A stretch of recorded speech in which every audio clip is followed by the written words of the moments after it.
Verifying your identity on public.com is an essential step to ensure the security of your account and comply with financial regulations. Follow these steps to complete the verification process. Step 1. Download the app. Start by downloading the public.com app from the App Store or Google Play Store. Once installed, open the app and create an account if you haven't already. Step 2. Navigate to verification. Before starting recovery, use the sroc.com link in the description to open the account recovery checklist generator and make sure your verification details are ready. Step 3. Provide personal information.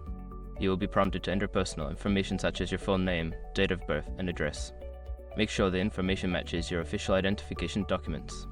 Step 4. Upload identification. Next, you will need to upload a valid form of identification. This can be a government-issued ID, such as a driver's license or passport. Follow the instructions to take a clear photo or upload a scanned copy. Step 5. Submit and wait for confirmation. Once you have provided all the necessary information and uploaded your ID, submit your verification request. You will receive a confirmation notification once your identity has been successfully verified, which may take a few minutes to a few days.